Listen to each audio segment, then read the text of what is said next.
And we're back. Episode 2 today. I'm so excited for this one. I think you guys are going to take so much away from it. I definitely did. This conversation was 10 times more than I could have ever hoped for in a conversation. Today I'm chatting to Ruan De Bruin. We chatted about the topic of cannabis. He's definitely an expert in that field, but we got deeper on so many other topics. Some amazing insights in this conversation that I'm sure you guys will take away. Some stories from Ruan's 70-kilometer trail race to the way he's doing life now, living his passion every day and showing people a good time. It's truly inspiring, and I hope you guys enjoy. We'll chat to you soon. Enjoy. Cheers.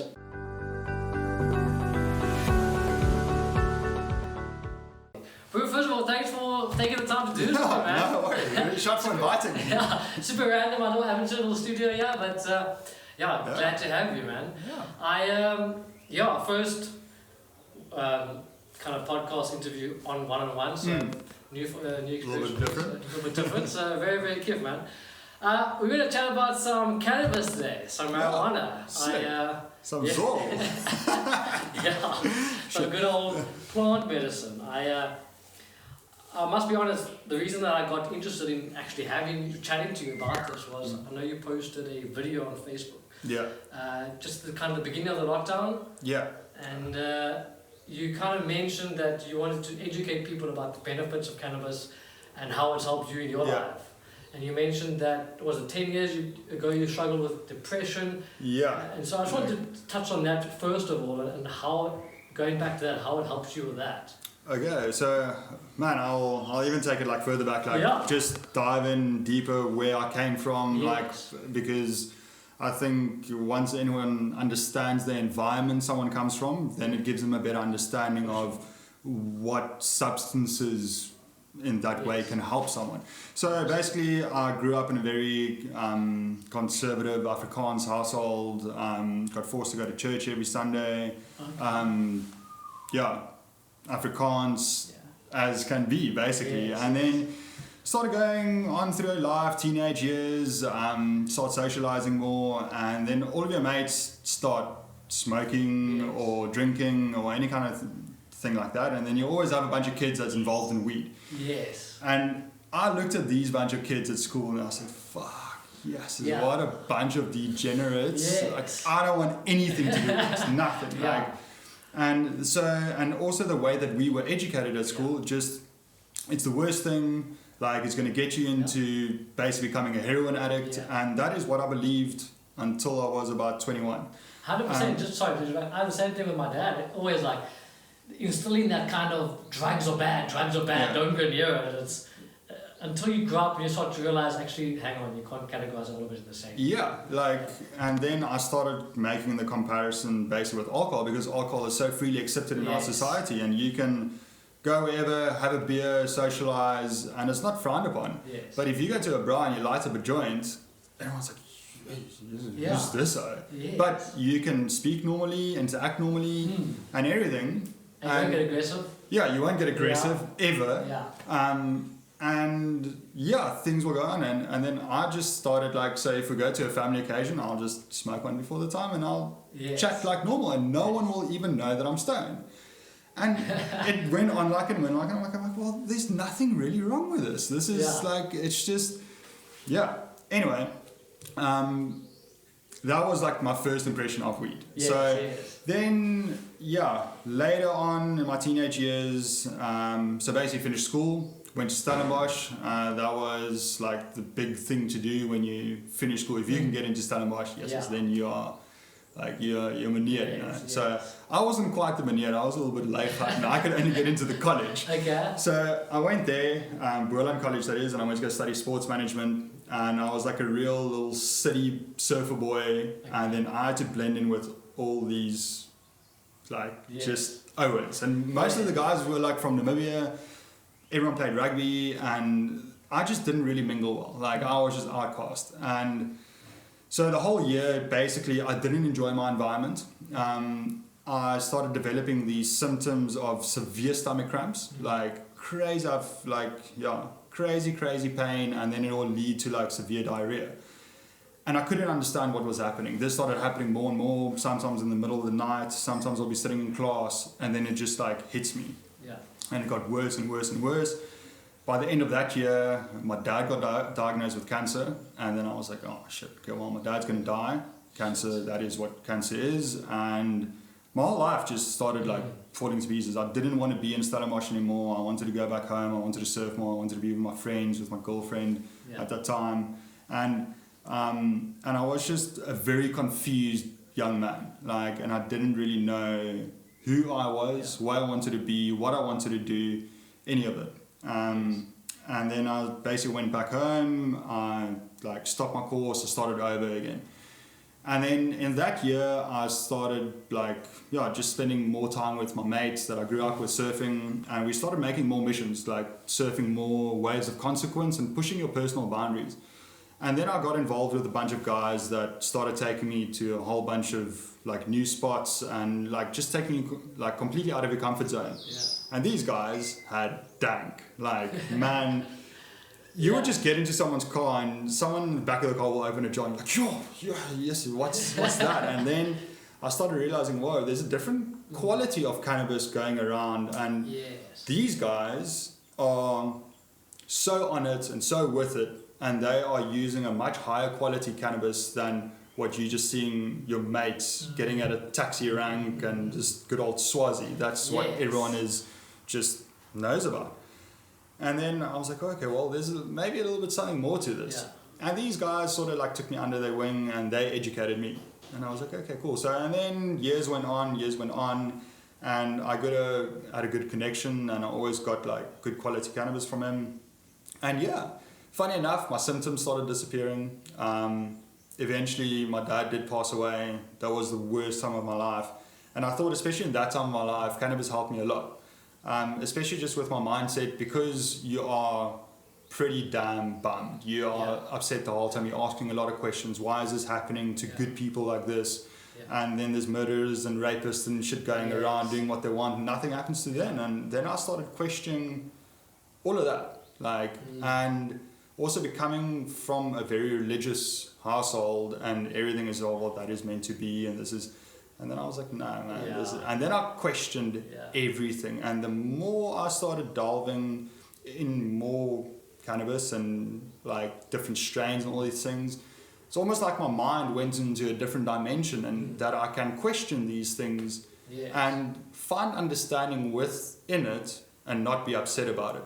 Like, it is life. We all here for a very limited time. You don't know when your time is going to be, but that sort of helped me to figure out more, be in the present, be appreciative of what is happening around you right now. Use your health right now. Don't wait until you 40, 50 years old and you want to retire, and then you want to use your money that you want to, or collect it throughout your life. Like, that whole journey for me sort of explained to me, like, you're young, you're strong, you're healthy, use these things while you can. And sort of like cannabis just helped me get that understanding onto that point. So that kind of depressed state. And that's the thing, like, so I went to the psychologist and they just said, okay, well, you're depressed. We're going to put you on antidepressants. Really? And there you go. It seems to be the way they do things these days. So the thing is, they never really asked me about my environment. Like, what caused these things? And I think once anyone can figure out what is the cause of these emotions, because if you have the same emotion multiple days of a negative kind of emotion, that's going to put you in a state of depression. It's consistent, and it's time of negativity that is just collectively just bundling up on each other, and humans are like that. So if you can remove yourself from that state of depression and surround yourself by the things that uplift you, make you happy, food that you like those small things, go for a walk on the beach, surfing was a very big part of my life, sports, especially like I played a lot of cricket, that helped me a lot, so it's so interesting. There's a book called Biology of Belief by Bruce Lipton, and it's amazing. It talks about everything's about your environment, and on a cellular level in terms of everything. If your environment's not right, the state of being is not going to be right, and that's going to overflow into your life. And so you fix the environment, you'll fix. Yeah, and this is the craziest thing. Like, so now that I've actually started the journey of growing my own cannabis, I've learned about how more important the environment is for you, because if you take the plant and you put it in a very ideal environment for it to grow and to thrive, you're going to get amazing medicine. Yes. Now, a person is exactly the same. You take a person, you feed them well, educate them well, give them a nice, comfy house to live in, they're going to thrive. They're going to be amazing. You take that same person, you go put them in a shack in Kalicha, how are they going to thrive? They're not. They're going to be depressed. So that is your environment. And your environment is anything from the people you surround yourself by where you are, and the daily doings of what you do. So I've grown cannabis now outside and inside, and it's all about manipulating your environment so it is more suited for the plants. And so maybe just touching on that, I know you got that page, high school teacher on Instagram, and I've been checking it out, and I've never in my life seen that kind of colours and that kind of growth of cannabis. I'm not the most educated on the subject, but I was kind of under the impression, you grow cannabis, you smoke it, you get high, and I didn't know too much about it, but I have realised that obviously these plant medicines have these benefits, but cannabis is one area that I haven't really looked into, so there seems to be a whole lot more, I don't know, in depth on this whole growing of cannabis than is out there in the mainstream. We can go on for hours on this. So to give you an easy understanding of how do you get those beautiful colors and make cannabis plants look like it's from outer space. Yes. So that's exactly what I thought, like these alien plants. I will put a picture up on that. So that comes down to genetics. So same as humans again. You take a champion Olympic swimmer and you take a champion Olympic sprinter, and those two have kids. They grow up in a very loving, healthy environment and fed all the good foods. Most likely those kids are going to be Olympic champions, right? Same thing with cannabis. You're going to find really good plants, and you're always trying to choose those plants. So you refer to a term called pheno hunting. So say you get selective breeding. Selective breeding, pretty much. So you get two parents, mother plant, father plant. You cross them, and now you have 1,000 seeds. You plant all those 1,000 seeds, but you're only going to select two of those plants to breed your next generation. So you are picking out what is looking strong, what looks appealing to you, good traits, and you want strong plants, because you can almost just cut out the weaklings, and you're only going to deal with champion plants. So that is what has happened basically over the last 20 years in the cannabis industry. You have breeders from all over Europe, America, Spain, basically all over, and now they are breeding their strains with each other. But originally, that's insane. It sounds like dog breeding, for instance. And they refine the line down, and then it becomes so selective. So because you have all your indigenous strains, like Thailand had a strain growing there for centuries. You have your Swazi gold that's been growing in Africa for thousands of years. Then you have in Panama, there's been land races growing there for ages, and Norway, and basically all around the world. And what guys did was they went to different countries and they went to go source seeds, and then I'm like, okay, well, we're going to start with our own creations. And that has basically started happening, and that's when you started seeing a really high quality cannabis going around Europe. Then a whole bunch of breeders from America went over and said, okay, well, I want to go find my seeds, and they started their thing there. And I would say currently it basically looks like America is leading the charge with the quality of genetics that's coming out there, and the kind of work that they're putting out. All right, and in terms of what you're doing specifically with your growth and what is your plan moving forward with cannabis, and what you're trying to do with it? Are you trying to educate, are you trying to grow and then distribute, or what is your personal kind of goal with what you're doing and your... Okay, so my personal goal is, I used to be a teacher. I was super passionate about teaching. I loved working with children, and just giving children an environment, a different environment to learn in at school. Like I thought I brought a different element to the classroom, not your stock standard teacher standing in front of the class and I'm going to read out of the book. Like I like to engage with students and let them ask questions, and they must question me about the things that they want to know. So with my journey on cannabis, like I'm going in this whole thing now that I want to educate as many people out there about the plant as possible, so that they can have more of an understanding of how it works, how it grows, what are they specifically looking for the plant, and how it can help them. Because look, in the end of the day, it's not a miracle cure. It's not going to work for everyone. And it also comes down to our genetics, how adaptable are our genetics towards the cannabinoids that you are receiving. Because in the end of the day, there are people that react really badly to cannabis. Same as alcohol, same as sugar, same as caffeine, same as any other substance there is in the world.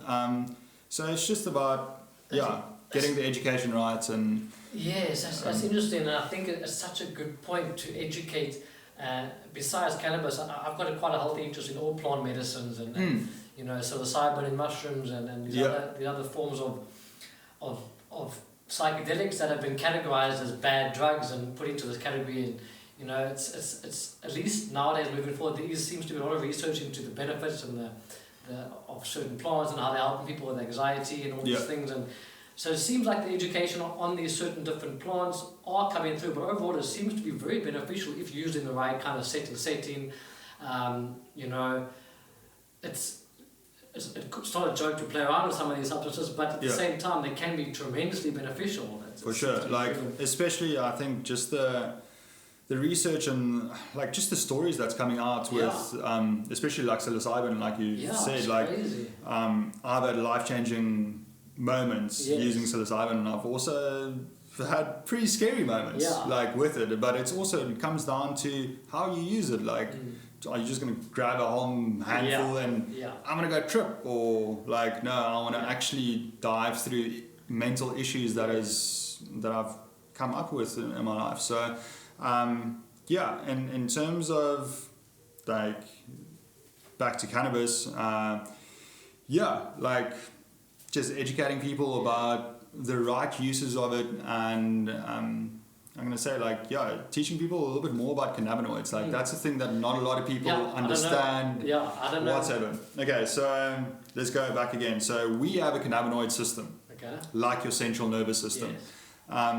That system basically is dependent on receiving cannabinoids. Cannabis is the only plant in the world that has cannabinoids. So you can almost think of your cannabinoid system like a nervous system in your body. It sends and receives messages as your body is functioning.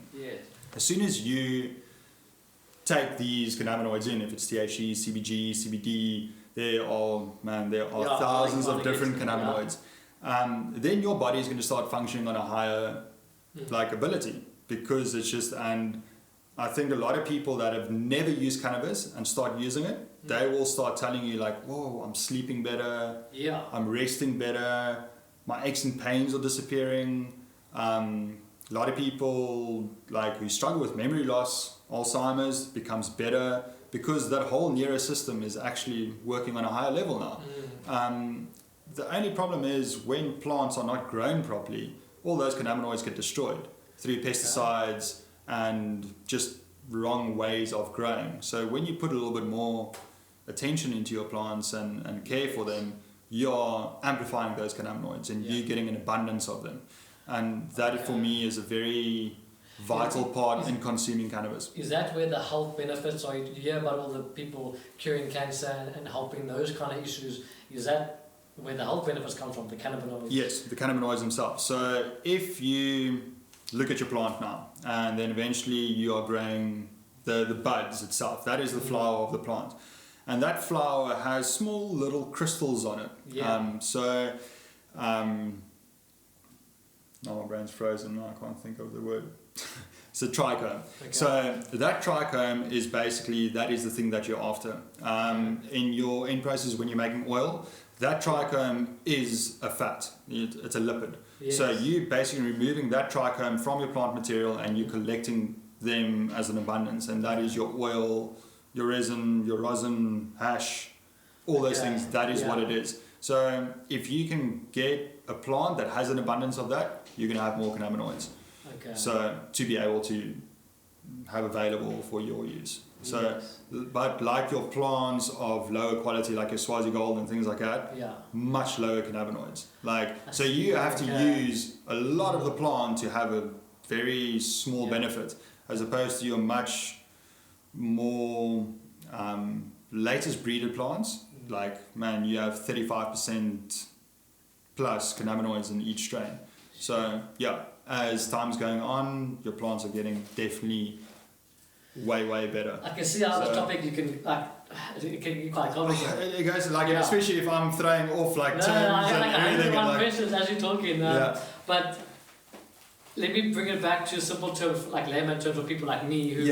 Like I see that, like for instance now, like CBD is the new craze. Everybody's CBD in everything, and I've used CBD oil and it seems to be great in terms of general. I've slept a bit better and whatnot. Obviously, I know for what I know, CBD doesn't have the THC, so you don't get high as opposed to. So, what is the main difference besides the THC from CBD oil and then cannabis oil? What is the differences in medical benefits, and then what are the differences? Okay, so basically just two different cannabinoids. You're gonna have strains that are much higher in CBD or THC. So your hemp, your hemp production that is happening all over the world, those strains have less than 0.2% THC in it. But they have like up to 20% CBD. So those plants are really good to make CBD oils, and that is what you specifically need to make CBD specific oils. Then if you're going to go just straight onto your normal cannabis oil, it is any kind of strain that you get anywhere. There's a mixture of THC, CBD, you don't even know what it is. You process it, and then you're going to have a combination. I call it a full spectrum, because you have all the cannabinoids. Personally, I believe you need all the cannabinoids to have the full benefit of it. CBD is brilliantly marketed. That is the thing about it. You can buy it at petrol stations, you can get it anywhere. And the pity thing about it, the more research you go do about it, all these products you're getting on the shelf and even at Discount and stuff, it's such inferior products. It doesn't have the cannabinoids in it as what they are advertising. And that's for me is like a little bit of a lemon, because you're paying a lot of money for it. It's actually like $1,000 for like a 30 milligram bottle. And this is where the education part comes in. I want to tell people man, fuck that shitty little piece of CBD oil here. Grow your own plants. You know what you are putting into your own bottle, and you're never going to have to buy anything again. The sun's for free. 100%. 100%. Are you looking at educating people on how to make their own oils as well? Because I mean, when I was younger, we used to experiment with making our own oils, but you don't really know how much you put in. You kind of cook it in oil, then you drain the oil, put it into some bacon or whatever, and you don't know how much you're getting. Sometimes you eat a piece of brownie and it sends you off to another planet. So do you have a process of getting the right quantity, the right type of oil for whatever that person needs? Or so then that comes also down to strain dependent. And so because one strain, say a very heavy indica, OG Kush, put you straight to sleep. The terpene profile and the cannabinoids that's in it will directly be related to helping you sleep with pain, things like that. And then you're going to have a completely different strain that is way more suited to keeping you focused, keeping you awake, more the sativa side of things, but it will also be different flavors, terpene profiles, and that will have the effect on how you're actually feeling. The weird thing about it is both of us can smoke the same strain or use the same oil, but it can have different effects on us. Same as any other substance. But there is definitely more of an indication of this is what the strain will make you feel like. That is what guys are breeding for. They want their customers to know what they are getting. But in the end of the day, your environment is also going to determine what elements that plant is going to show. So because you can buy a seed for specifically that thing, but if you grow it in a different environment, it's going to give you different traits. Okay. So sure, like 101 questions at the same time. I've got two that like I really want to touch on quickly. For me, when I was younger and I delved into cannabis, I'll be honest, most of the time I didn't really enjoy it as I have with certain other substances. yeah, Kind of get a bit of paranoia, whatnot. But then there has been times where I've really just felt like, you know what, it's been like a great experience. Put it that way. Sativa indica, the way it's been explained to me is indica, like you said, is going to like put you in the couch. Yes. Kind of in the couch. And sativa is more of like the mind high and you kind of go out and is that true to put them into the two categories? And then how would you recommend somebody finds what works for them? For instance, like me, if I wanted something that didn't make me feel paranoid, but maybe, you know, made me feel more present and more, you know, is there certain ways that you would recommend that? yeah, or for sure.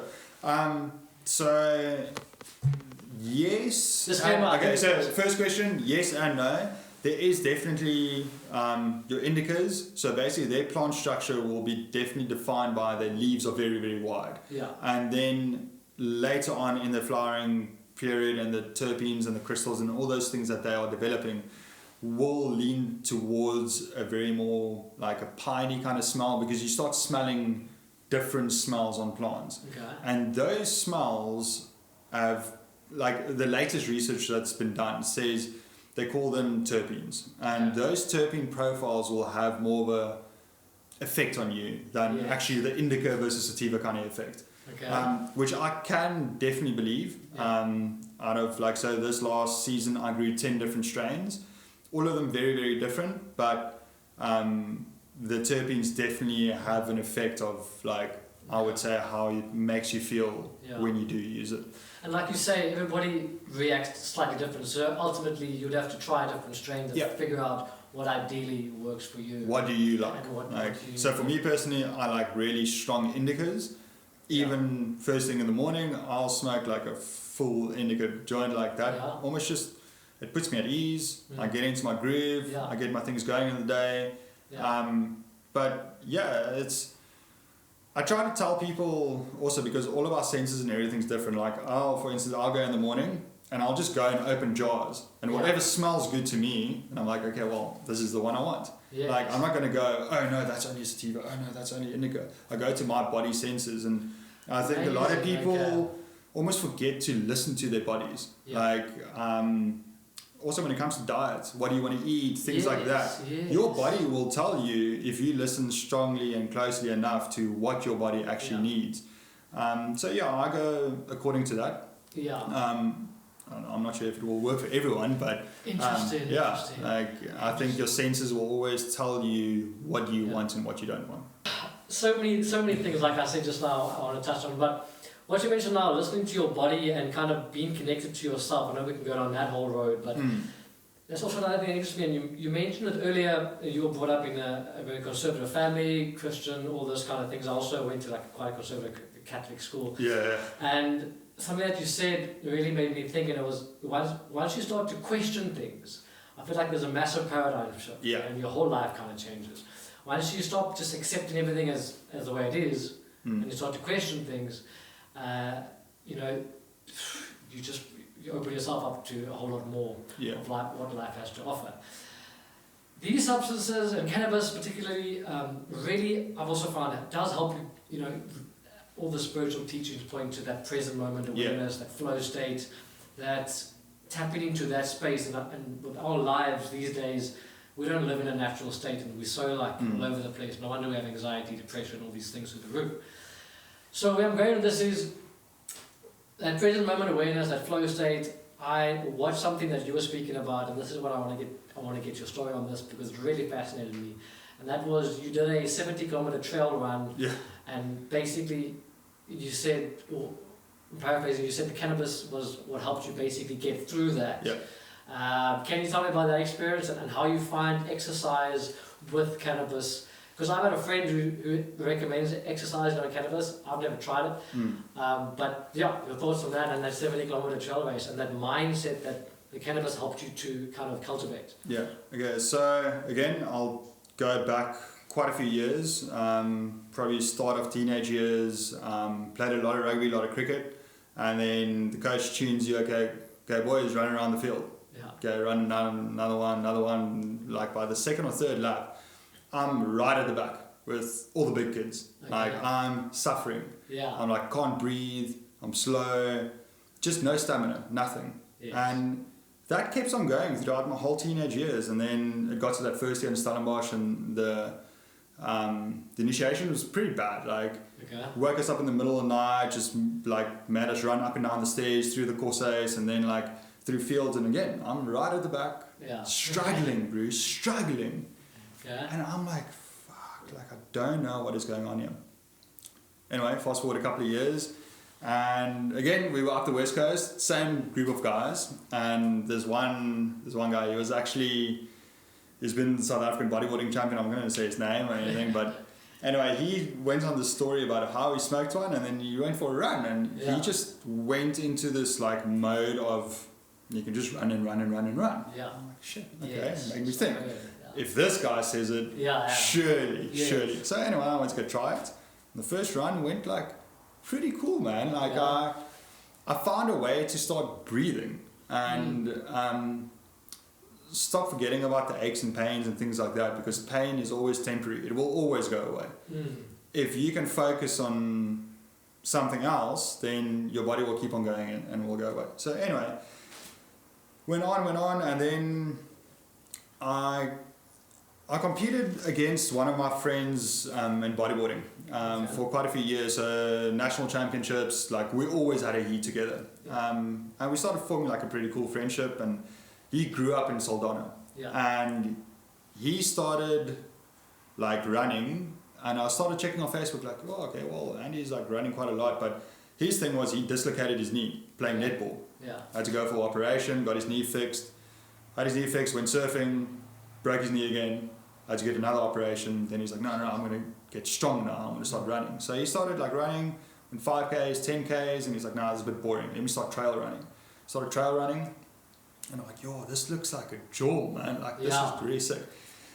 And then basically what ended up happening, like I think I was about 23 or 24, and I've never hiked up Table Mountain. Like I don't know why it's never happened, but anyway, that day we went up, hiked to the top, like a really lucky hike, smoked a big joint at the top, and I was like, whoa, I'm gonna run down here. And man, I just went. So we hiked up Kirchenbosch side. Skeleton Gorge, And then basically from the top of Table Mountain, I ran all the way back down to Kirchenbosch, like just sending it. Like I was so goofed, but like man, just flying. It almost felt like I was getting barreled, but just flying down the mountain. And I was like, that is a really lucky feeling. And you're just there in that. Every step is just like, that's all you focus on. Everything else starts disappearing. I'm like, this is sick. Like, I really want to dive a little bit deeper into this. So I went to chat to him, and I'm like, hey man, like I'm really amped to do it a little bit further. I've never done anything further than 10Ks. Like, what do you suggest? And and then I went to go make a mission with him in Yonkers-Hoek, and we did like a 25K run. And he also like explained to me also like how much running is just a mindset. And once you can get into the mindset, if you can run 5Ks, you're going to run 10Ks. And if you can run 10, you can run 20. If you can run 20, you can do 30. If you can do 30, you can do 50. Like, it's just about just doing it. And that basically happened, and then I got hooked, man. Then I was like, fuck, trail running is sick. Like, but never really did anything more than 25Ks. And then, Trace and I moved to Hong Kong, went to go work there. And wasn't able to surf so much, but the trails there were next level, just like thick jungle, like endless amount of trails, like single trails as much as you want, like climbing, technical, everything. I was like, okay, well, that's my way, I'm going to keep my sanity. And so I ran most weekends, weekends, mornings, afternoons, evenings, man, like I just ran and I had a jaw.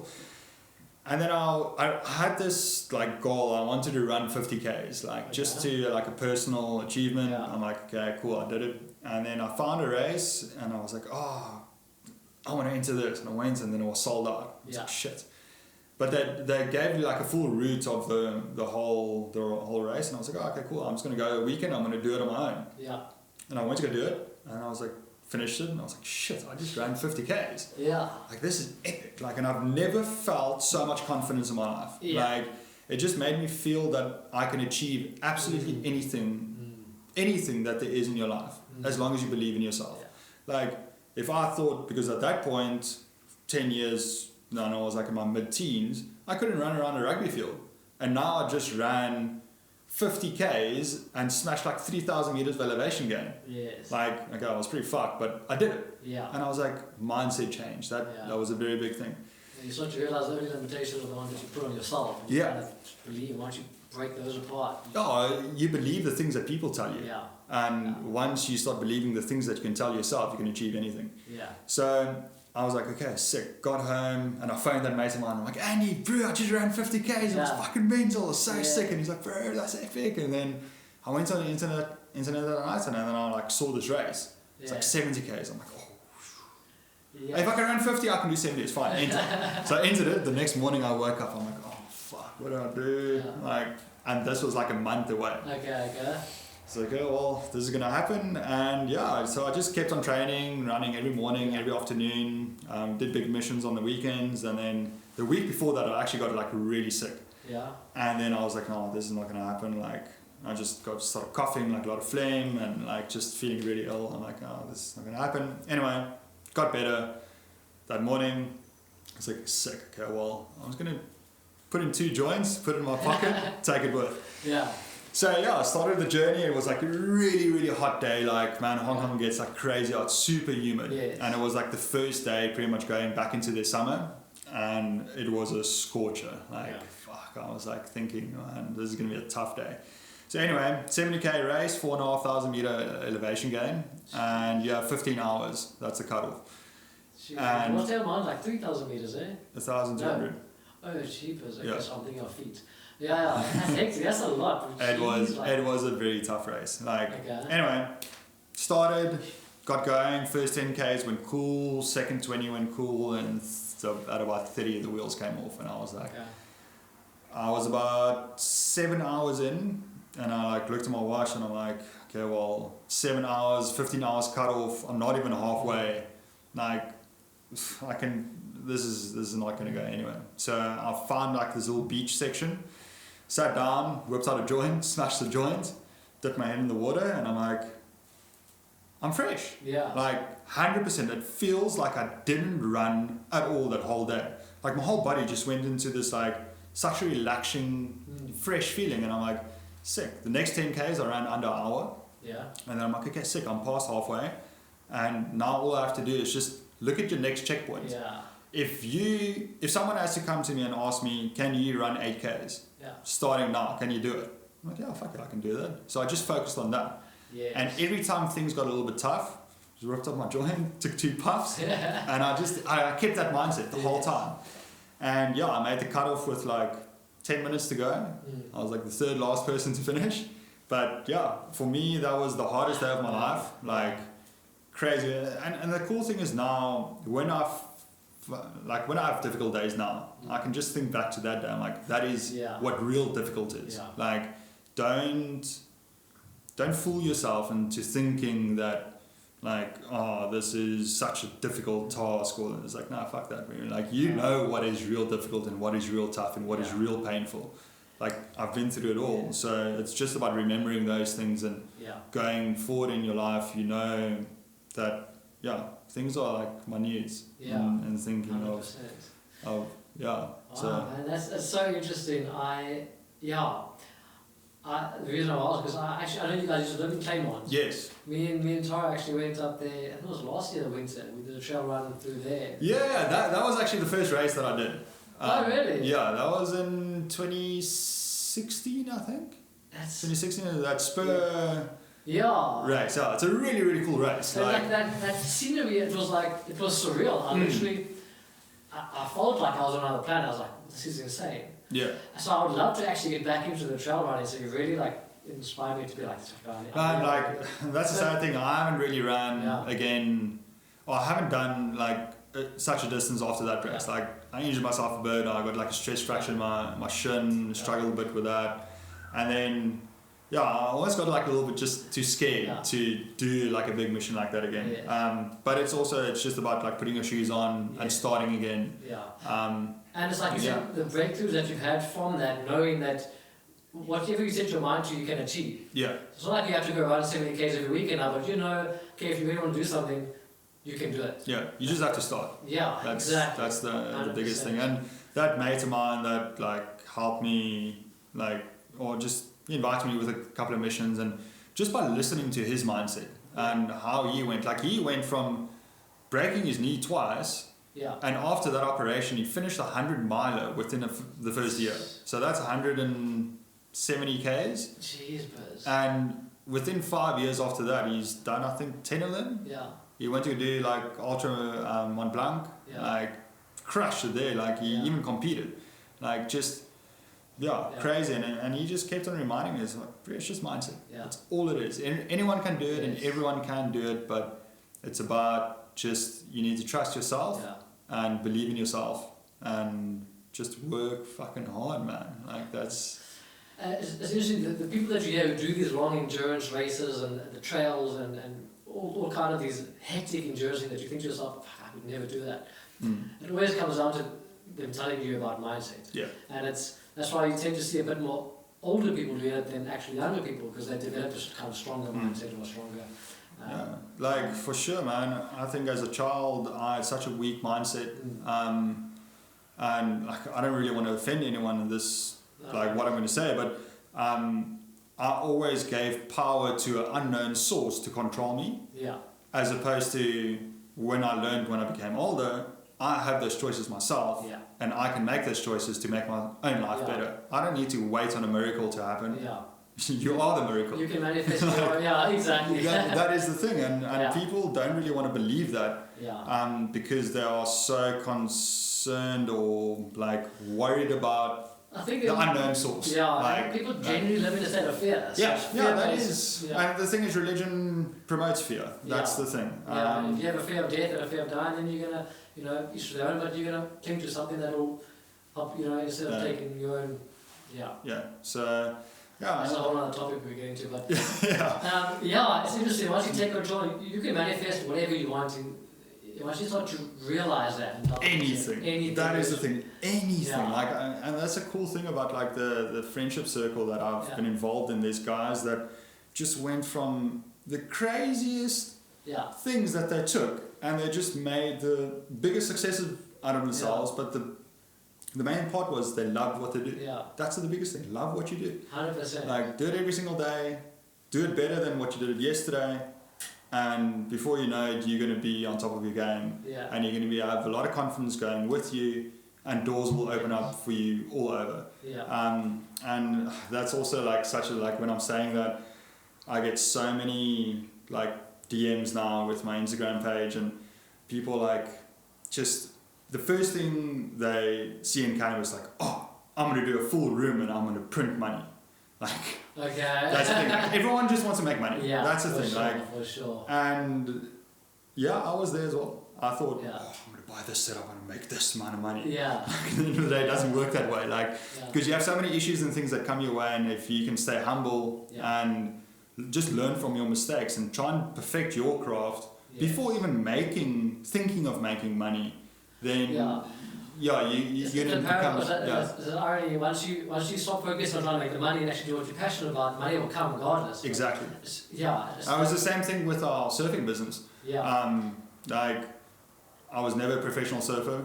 I was never paid to compete professionally or anything, but I had a very big passion for surfing and reading swell charts and knowing where the best waves are going to be on the day.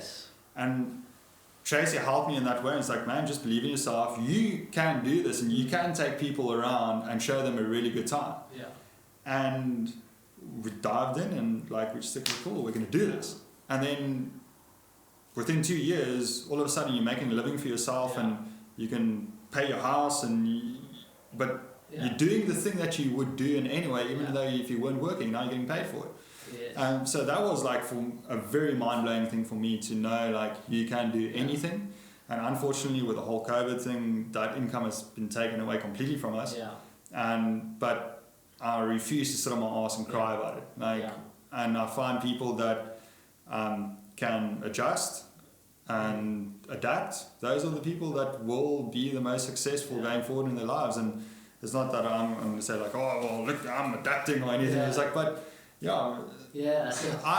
my family, they just like, they're the kind of people that'll be like, oh, fuck, fucking COVID, blah, blah, blah. I'm like, no, man, like, it is what it is. I can't change it. I can't control it, but I can control my actions and I can control the things that I do. Yeah. So, and if I stay with the things that keeps me positive and most importantly, help other people. Yeah. Like, then, doors will always open for you. And I've seen doors open for me within like 3 months. Like, it's crazy. And it happened by putting myself out there. I was very skeptical about it, especially because of the laws and things like that. And I was like, oh shit, what if this I was going to start rocking up my house and like, or you just get the wrong image or get labeled with the wrong image. But I guess is also, if you're going to put your focus on that, that is what's going to happen. Yeah. Law of attraction, that kind of like, and if you can keep on focusing on the right things, then there'll be always like things happening, right? Yeah. So it gives me goosebumps listening to you say that, because like I said to Tracy when I first reached out to her, and I really admire the way you guys are living, because you can see you guys are actually doing what you're passionate about doing, and that's a big step to take. And again, most of us live in a state of fear, and we don't want to take that step. But once you do, you guys are testament to what you can do. Yeah. And seeing you guys do the whole surf business and pursuing that passion, it's honestly so cool to see. You know, me and Tara are both about working, and that's what doesn't look like it's going to happen anytime soon. But we were in our careers, and me specifically as well, not entirely happy with my career and feeling like, you know what, we've got a bigger plan for our lives. And it's this time, it's allowed us to be like, what do we actually want to do? What are we excited about? What are we passionate about? And let's try to pursue that. You know, you get laughed at and people kind of criticize, and when I started doing this thing, and if you stop letting that fear of what other people think of you and the choices that you make, listening to what you had to say now, it's like yes, because if you do what you're passionate about, it'll work out regardless. Once you focus on what you want, you know, it's only a matter of time before it kind of it's not a coincidence. Yeah, like, it's like I can vouch for it all. Yeah. I've taken 3 different aspects of my life, and in each one of them, I've reached my form of success. Yeah. I'm not rolling in money, but I'm fucking as happy as can be. That's the thing. And that's the thing, like, I was like also very similar to how you say you were in the position of being a pilot, like you work a lot, but you're not specifically happy. Like, and that was very similar to me in teaching. And go back to environment, and like when we went to Hong Kong, went to go work there, and we came back, like I didn't have any support from my family. Like my family looked at me and said, "Are you crazy? Are you crazy? You went to go study 5 years, and you got a really good job as a teacher."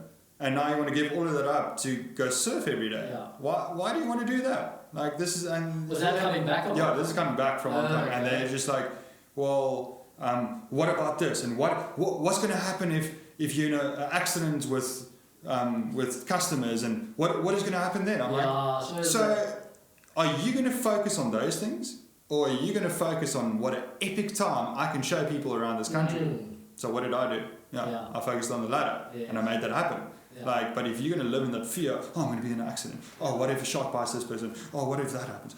No, you can't. Yeah. Like, and unfortunately, that was the way that I grew up, and I was forced to believe that kind of mindset. So when I go visit my family, I get surrounded by it, and it's a bit sad. Like, so I've pretty much removed myself from my family, and like I don't really want to deal with that kind of negativity on a consistent basis, and so you surround yourself with is ultimately that is who you become. Exactly. Like, and when I say there's something like you're the average of the 5 people you spend the most time with, or something like that. There's a whole bunch of different analogies. For sure.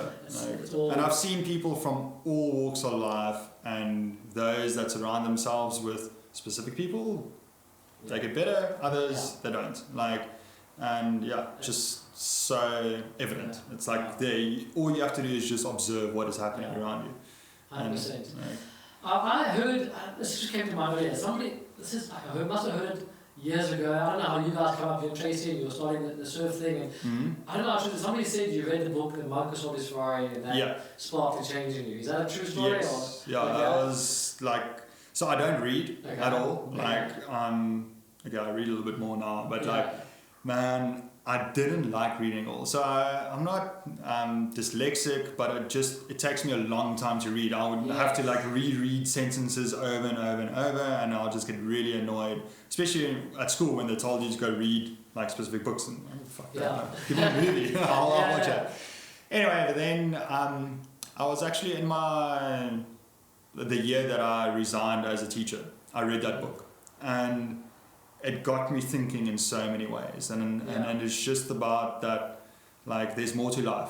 There's a lot more to life, and reaching that ultimate goal of happiness and the sustainability of happiness. And that book just opened up so many questions for myself, and I said, okay, well, those are the things that I want to focus more on, and it gave me the base of like, okay, this is where I want to work towards. Like, I know there's more to it, like than this, and And you start questioning what does success mean to you, or in what ways, and like you said, all it takes sometimes is one book to just get you thinking and question, like, okay, hang on, and it's amazing the power of, for instance, one book, or one podcast, or one good idea that just makes you question this rat race that most of us are living in, and really pursuing whatever success means to you. So that's so awesome to hear, man. So it's also, I just find it's crazy how little influences like that can have such big impacts in your life, and you don't really always know it at that time, but looking back on it, and like that's the thing that I always try and tell people: reflect, sit back and reflect on the things that has happened in your life and the crossroads. What choices has influenced you to become who you are, or took you to the place where you are now, good or bad? Because every choice is a lesson that you can learn. And that was like... That's so true, that reflecting and looking back. And hindsight's always 20/20. I mean, I look back and it's like there's times where I didn't get that job, I didn't get that, and I was so angry. But I look back and I'm like, if that hadn't happened, I would never have gone that, I would never have any It's like, and then reflect on that. It just, it's a really great practice, like you say, reflecting. Do you have kind of any other practices that you want to share that benefit you maybe on a daily basis, or besides cannabis? So basically, man, when I basically smoke or use cannabis, like it's a very big part for pretty much like meditation for me. Like it's a time for me to reflect. Tracy sometimes get a little bit bummed with me because I just like don't really talk like if I do smoke a lot or something, but like in that space and time, it gives me the time to reflect and think about all the things that's going on in my head, and make it a little bit more clear. Because a lot of people, man, you have thousands of thoughts running through your head continuously, and that disturbs a lot of people. For me, it gives me a little bit more chance to just understand it a bit better. Other practices, during lockdown, we started with like a meditation challenge. Is like a 21-day of an abundance kind of thing. And I must say, that's probably one of the first times I've actually...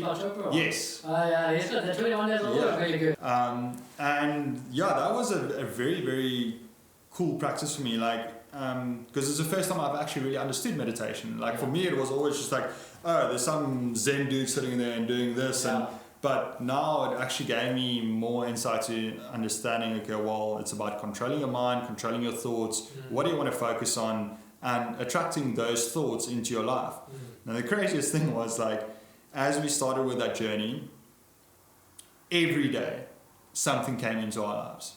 If it was financial or a job, or someone rocked him with a fucking pie at the house, like things like that. But like continuously abundance came to us, and like, again, is this a coincidence? No, it isn't. Like it is about the energy that you give off and what you receive back. And that was also a very big part for me in my growing journey of like, I've touched a little bit on it, and telling people about this underlying energy of if you're a grower, the kind of energy that you give off to your plants. Spending time with your plants, observing them. People that spend more time or like almost redefining that energy to pure love, they're going to have better plants to those that's going to feed the plants once or twice a week and bugger off and just have a whole automated system running. Yes. Big difference. 100%. So there's a grower in the States. Her page is called Lovin' in Her Eyes or Lovin' in Her Eyes. Anyway, basically she's an amazing grower, and she is almost like every single post she makes, she talks about this underlying energy. Yes. And when I started diving a little bit more and getting more into growing, I didn't have an idea what I was doing. I just like water plant, feed this, do that. But my plants looked amazing, and I'm like, whoa, what is like? And then I started reading this chick's post, and I'm like, well, this makes a little bit more energy, and I dived more into it, did more research, and it's such a thing, man. So crazy. And you can even, it's the same thing as animals, bro. Like 100%. you take a dog, you abuse that dog, you don't like the dog, it's outside, what is that dog's personality going to be? It's not going to be scared, like skittish kind of thing. The dog that's super loving, come jump on the couch, jump on the bed, it's going to be like a dog. Everything comes down to environment. And speaking of that, we can get so deep on this, but the planting, I was listening to a podcast a couple of months back, and there was a guy who basically created this device to track the electricity as per se in plants, and he managed to create an audio track, so you could basically listen to plants.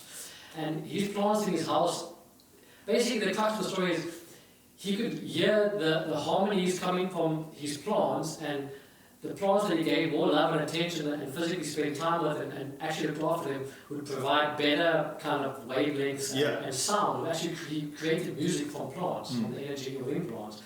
And it's a real thing. The energy that you give to plants is the same energy that then they give off. So anything, we break it down, everything is energy, everything is vibration, everything is... It's even like, I haven't checked, I've read up about it and also seen a little bit about when they play different music to plants. How the plants react differently to metal, classic, punk or whatever, all of them react differently, and I'm like, that is amazing. It's like so crazy that it's just, and then, the other thing that is, so... Obviously, there's different ways of growing cannabis as well. Like, I haven't really touched on this at all. So, you go to organics, which is straight soil, organic nutrients. So, organic always refers to it was living before, and now it's busy dying. And then you have your synthetics, or also known as salts. So, salt-based nutrients, and basically a lot of commercial growers. And if you're using hydroponics, that is the way you grow. And over the last couple of years that I've been seeing personally, like such a big shift in everyone going organic. Like everyone can see there's a much higher quality in product in organic versus synthetics. As opposed to look, synthetics, you're going to get a massive plant. Like it grows super quickly, like fast food kind of style. Like GMO. Like the same thing. I have mates also, they only grow salts and I grow organic, and then it comes to the end product, okay cool, let's put buds next to each other, and then you're going to see what is the actual end product. Like one is going to be maybe a bit bigger, but is it going to be better? No, it's not. So when you delve into the organics, and people think we're targeted, we try to buy all our veg and organic in the market, and there's if you look into the science of it, there's massive nutrient differences in the plants, in the all of this vegetation, if you look at organic as opposed to GMO foods or whatever. So like a crazy thing, watched a documentary the other week, and basically I watched something about weed, and then that finished and went on to another thing, and it was basically just about farming, and these guys spoke just about soil health and soil degeneration and how to keep a really good balance in soil and what you need to do, because in the end of the day there's a lot of life under your soil, microorganisms and fungi and all these things, and all these things feed your plants basically. And the guy said it's pretty crazy right now in the year 2020, we know more about space than the life under our feet. Like that's it buckles my mind, because now also I use a lot of like microorganisms when feeding my plants. So it's basically I go get kelp and I'll like break that down, and that becomes like microorganisms, and then even like sourdough bread, the offscraps from that. So you're making that, So now I'm gathering like bacteria and microorganisms in my environment, and I'm feeding that to the plants. Yes. And once they know all that bacteria is coming from the environment, they thrive. Like, it's crazy. And it's even... That must be a whole other thing to learn about, is the soil and microorganisms and cultivating that whole environment for the growth. So basically, the more life you have under your soil, the better your plants are going to be. Earthworms are your biggest thing. Like, they are... Like, they just create black gold, basically. Like, so they eat anything that is busy dying. They eat and they cuck out, and what they cuck out feed the plants. So biggest thing, like, earthworms are magic, man.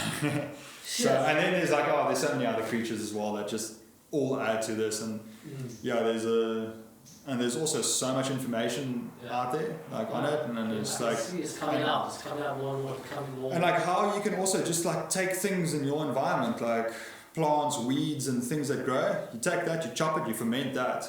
And that fermentation, you feed to your plants again. And then also micro-life, you're putting back into the soil. It's crazy, man. Like, it's all around us, and you just have to process it, basically.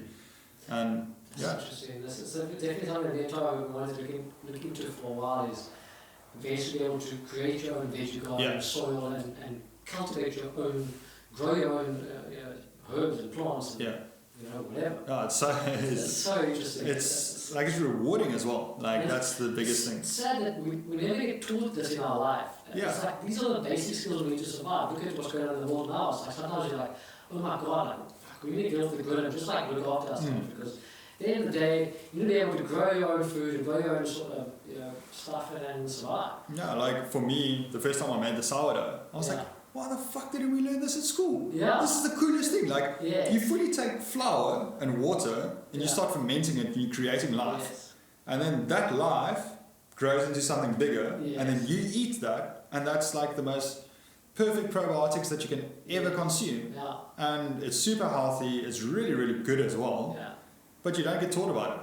Same thing, like, when it comes to growing veggies or herbs or like whatever. Also, we never touched that, like, at school. Like, I remember, like, probably in grade 3 you got given a bean, and then the bean you don't really care about that, like, at that point. So I must definitely get some points from you, because we've been buying sourdough weekly because I love it. I'm like, we need to learn how to make this stuff ourselves. Once you start, you'll never buy bread again. Like, it's amazing. Like, So listen, honestly, now we need to go, but before we end up quickly, I want to ask you, in South Africa, where are we headed? Is this going to be legal? Is it legal? I don't know what's happening. Okay, so... Is it legal at the moment? Okay, so the laws currently state that you are allowed to grow cannabis in your house, and you can consume as much as you want. You're not allowed to sell, and you're not allowed to buy. That's the thing. Currently, I'm not sure on seeds. Like, seeds are being sold as souvenirs. So I don't really know. There's quite a few companies out there online that are selling seeds, which is really, really cool. Like, they go source the genetics for you from America or Europe or wherever, and you just place your order, and the next day it's on your door, like at your doorstep. So it's quite amazing. But regarding the laws, they were supposed to change it in September. So 2 years ago, the Constitutional Court deemed it to be unconstitutional to be illegal, because it's your human right to be using whatever medicine you want to help yourself. So then they said, okay, well, it's cool, you guys can grow for yourself now, and you can smoke or do whatever, just not buy or sell. But the biggest problem is, where does this leave the old Tanny that has no knowledge, or she can't physically bend over or garden? So there's a lot of people, and also a lot of people don't have the knowledge to come with it. They don't necessarily want to dive into the knowledge. They just want to go to a shop and go buy, get their product, and that's it. So it's a great area. They say you can consume it, but you can't, like, sell it. So then the government is just basically screwing themselves, because there are billions and rands of tax that can be accumulated by this. But, like, man, we know our government is like, hey, the world's going this way, but let's go this way. Like, man. It's like you're not allowed to grow a plant and sell it, smoke it, I know it's becoming more legal now, but it's just sort of backwards, and hopefully people at least are waking up to that. So, and the thing is, so now there's an organization called SAFRA, and they're regulating all the markets now. They're giving out permits, and they're deeming, okay, who can get a permit or not. Still don't know how you get it, if you have to have money or do you have to know people. But yeah, it's a very, very grey area at the moment. Well, at least you get the prime spot for when it does get fully. Yeah, so that was like my thing. Like, I want to obtain as much knowledge and experience as possible. And when the floodgates open and there's positions for growers, I would like to go into that position and test what my skills are on a more commercial side. But in the day, I think like your like craft beers, you're gonna have craft cannabis. People grow on a much smaller scale, higher quality, and because in the end of the day, like we always talk about it, like 10 guys can have the exact same clone of a plant.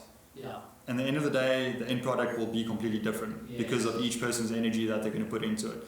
That's really interesting to see. I'm excited for the future. Yeah, and like also I think once we go into much bigger projects and things, then you're going to have much more automated rooms and your environment is dialed in. Like you don't have to worry about any outside factors, and then your products will become much more stabilized and the quality will be perfect. And that's the thing, like people don't really have necessarily the setups to grow high quality cannabis, and if they want to grow high quality cannabis outside, they don't really have the skills to do so. I still believe you can't beat the sun. The best quality cannabis is grown under the sun, but you need to control your environment a little bit. Like if it's super windy, super hot, super cold, those kind of things you need to adjust a little bit. So yeah, regarding where the laws are going to go, we can only hope and see and wait. But for me, man, I want to see the dude that's selling a matchbox of weed on the side of the road or in a township or whatever. I want to know what's going to happen to that dude. How is that dude going to better his life? Because at the moment there are thousands of car guards around this country selling really shit weed, but that is their way of making an income. So how is the government going to support them? How are they going to open the doors for them to be able to build a better life for themselves? And I guess it's also going to start with education.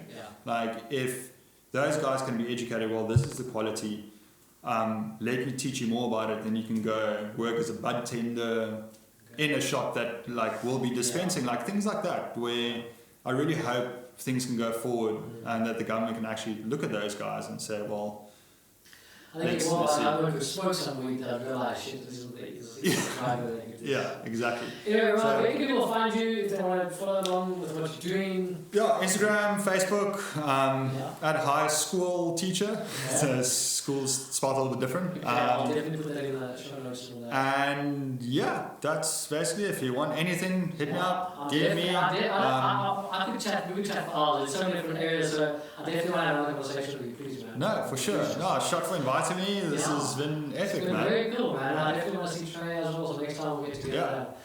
Sure. Have a big conversation. I'd like to come out the West Coast sometime.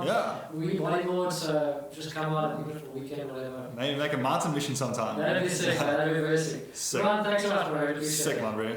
Thank you so much, bro.